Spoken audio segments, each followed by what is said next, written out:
हाय दोस्तों, मैं हूं जया कालरा और मेरे चैनल पे आपका स्वागत है। तो दोस्तों, आज हम एक नई कहानी खासी फोक टेल्स के लेके आपके सामने हाजिर हैं। इस कहानी का टाइटल है द क्वीन ऑफ डव्स, कि डव्स जो हैं कूं कूं कूं की आवाज़ क्यों करते हैं।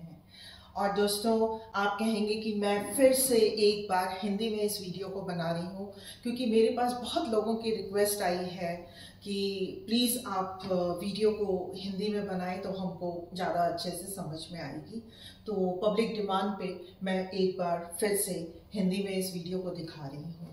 तो दोस्तों, जैसा कि मैंने आपको कहा कि क्वीन ऑफ द डव्स, तो ये कहानी है डव्स के बारे में।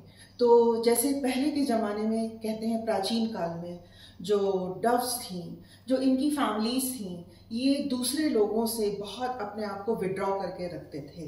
मतलब दूसरी जाति से, जैसे वल्चर्स हों या क्रोज हों, जैसे ये उनकी संगत में पहुंचते थे तो बहुत रेस्टलेस हो जाते थे और अपने आप को विड्रॉ कर लेते थे।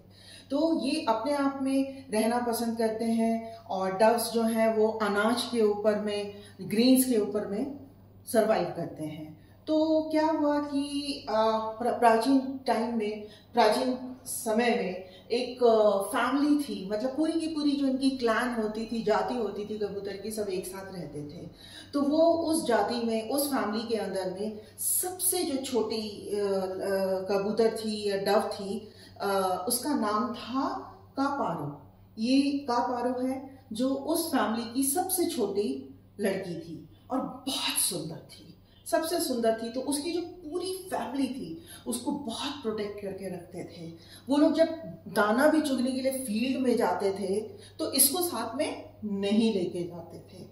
और जब वो वहां जाके देखते थे सब कुछ ठीक है, कोई शिकारी नहीं है, कुछ नहीं है, तो वो वहां से उसको सिग्नल देते थे, तब ये उड़ के जाती थी दाना चुगने के लिए। और जब ये दाना भी चुगती थी तो बाकी जो है इसके चारों तरफ रहते थे। तो ये बहुत ही प्रोटेक्टेड रहती थी, नहीं तो ये अपने घर में रहती थी।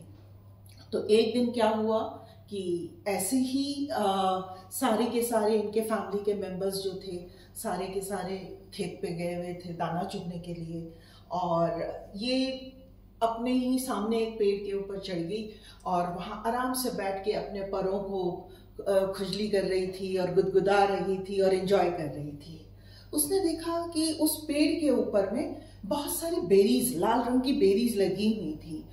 लेकिन डव्स जो हैं वो बेरीज के ऊपर सरवाइव नहीं करते, उनको वो सिर्फ अनाज खाते हैं। तो उसने कुछ इतना खास ध्यान नहीं दिया। लेकिन थोड़ी देर में उसने देखा कि एक ओजिलेट नाम की चिड़िया जो है, मेल चिड़िया जो है, वो आई और आके उन बेरीज को खाने लग गई। तो इसका ध्यान जब उसकी तरफ में गया कि ओ, ये तो बहुत सुंदर है, मैंने तो ऐसी ब्लू ग्रीन और इतनी कलरफुल चिड़िया तो मैंने कभी देखी ही नहीं। तो ये बहुत ज्यादा एक्साइटेड हो गई और उसको अपनी तरफ अट्रैक्ट करने के लिए इसने गाना गाना शुरू कर दिया। तो कहते हैं कि पहले जो डव्स है ना, वो कूकू नहीं करती थी, वो बहुत अच्छे से गाना गाती थी और उनका गाना बहुत अच्छा होता था। तो अब जब ये कापारो ने गाना गाना शुरू किया तो इसका जो ऊजिलट का ध्यान कापारो की तरफ गया और बहुत एक्साइटेड हो गया। अब क्या हो गया, धीरे धीरे वो रोज बेरीज खाने के लिए आता था और ये जो है बड़ी अच्छी धुन में उसको अपना गाना सुनाती। तो जैसे वो रोज उसको अपना गाना सुनाती थी, अट्रैक्ट करती थी और वो खुश होता था, दोनों में बहुत अच्छी दोस्ती हो गई। अब जब दोस्ती होते होते दोनों में प्यार भी हो गया। अब क्या हो गया कि जब दोनों में प्यार हुआ तो एक दिन ऊजिलट ने अपना रिश्ता जो है कापारो के पेरेंट्स के पास भेजा और बोला कि मैं कापारो से शादी करना चाहता हूँ। तो कापारो के जो पेरेंट्स थे वो बिल्कुल नहीं चाहते थे कि इसकी शादी ऊजिलट से हो, क्योंकि वो जानते थे कि दूसरी जाति में, दूसरे क्लैन में शादी करने से वो कभी नहीं निभ पाती है, क्योंकि आगे भी ऐसा बहुत बार हो चुका था। तो अपने एक्सपीरियंस पे वो बिल्कुल नहीं चाहते थे। लेकिन वो अपनी बेटी का दिल भी दुखी नहीं करना चाहते थे कि भाई कापारो जो है वो उदास हो जाए, हमारी सबसे प्यारी बेटी। तो माँ बाप ने जो है एक सलाह करी आपस में और इन दोनों को बोला कि ठीक है, हम तुम्हारी शादी जो है जरूर करेंगे, पर तुमको जो है विंटर्स तक का इंतजार करना पड़ेगा। तो और इसके लिए तुम्हें आपस में धैर्य रखना पड़ेगा। अब ऐसे में क्या होता है कि अब इनके पास कोई चारा नहीं होता और ये जो है आपस में मतलब धैर्य रख के इंतजार करते हैं कि विंटर्स आएगी। अब क्या होता है कि देखिए, जैसे कि हमारे अंदर भी एक इंस्टिंक्ट होती है जो ह्यूमन बींग्स के अंदर, कि हम अपने बच्चों को प्रोटेक्ट करना चाहते हैं। हम नहीं चाहते कि वो कोई ऐसा स्टेप ले, पर हम इसके साथ साथ अपने बच्चों को दुख भी नहीं देना चाहते हैं।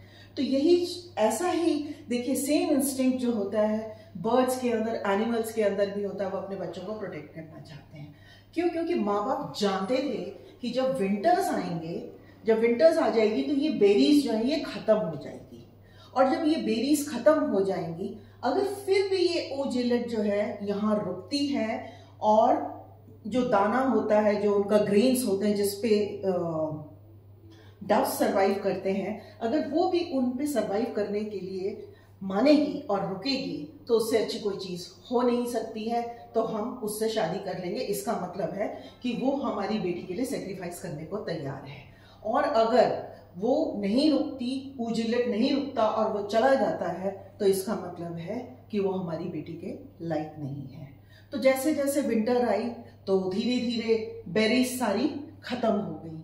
जैसे ही बेरीज खत्म हो गई तो एक दिन ये ओजिलेट जो थी, बिना किसी को बताए, बिना कोई नोटिस दिए, बिना कुछ वो किए, चुपचाप उड़ के दूसरी तरफ चली गई जहां पे बेरीज थी। उसको अकेला छोड़ दिया और कई दिन तक कापारो उसकी याद में रोती रही, आंसू बहाती रही। कहते हैं उस दिन के बाद से कापारो ने गाना गाना ही छोड़ दिया और वो सिर्फ कूं कूं कूं करते हुए रोती थी। और माँ बाप जो थे उनको बड़ा दुख लगा, यहाँ तक कि पूरी क्लैन ने उसके बाद में डिसाइड किया, क्योंकि वो उनकी प्यारी बेटी थी उनके क्लैन की, कि हम आज के बाद में बहुत मधुर गाना नहीं गाएंगे, चाहे खुशी का मौका हो या दुख का मौका हो, हम सिर्फ कूं कूं कूं करेंगे। तो दोस्तों, ये उनकी खासीस की मान्यता है कि जो डव्स हैं वो सिर्फ खुशी का मौका हो या दुख का मौका हो, सिर्फ कूं कूं कूं कूं ही करती हैं। तो ये कहानी वहां से ली गई है। इस कहानी से हमें एक और सीख मिलती है कि देखिए कि जब हम प्यार में पड़ जाते हैं तो हमें सब कुछ अच्छा लगता है, हम दूसरे के ऊपर आंख बंद करके बिल्कुल विश्वास कर लेते हैं। ऐसा हम इंसानों में भी होता है और हम आगे पीछा नहीं देखते, यहाँ तक कि हम अपने माँ बाप की भी बात सुनने को तैयार नहीं होते हैं। पर हमारे माँ बाप हमेशा अनुभवी होते हैं और वो हमारे लिए वही करना चाहते हैं जो हमारे लिए अच्छा हो। तो ये कहानी हमें एक शिक्षा भी देती है कि हम अगर उनके अनुभव को लेके अपनी ज़िंदगी को आगे लेके जाएं तो हम अपनी ज़िंदगी को बहुत बेहतर बना सकते हैं दोस्तों। तो ये एक कहानी थी जो मैंने आपको खासीस ट्राइब की उनकी फोक टेल्स आपको सुनाई। अब दोस्तों एक नई कहानी के साथ अगली वीडियो में आपके साथ प्रस्तुत होंगी। अगर आपने मेरी वीडियो को अभी तक सब्सक्राइब नहीं किया है तो प्लीज़ सब्सक्राइब करिए, बेल आइकॉन दबाइए, लाइक करिए, दूसरों के साथ भी शेयर करिए ना दोस्तों, ताकि उनको भी तो पता चले कि ये जो इतनी खूबसूरत पेंटिंग्स मैंने बनाई हैं वो कैसी हैं, ये कहानियाँ क्या है। इस खासी कल्चर को चारों तरफ फैलाइए तो लोगों को पता चले कि हम जो नॉर्थ ईस्टर्न स्टेट में रहते हैं हम भी दूसरों के साथ जुड़े हुए हैं। हमारी भी कहानियाँ जो हैं हो सकता है आपसे कुछ अलग हो, लेकिन बहुत खूबसूरत कहानियाँ हैं। तो दोस्तों फिर मिलते हैं एक नई वीडियो के साथ। बाय।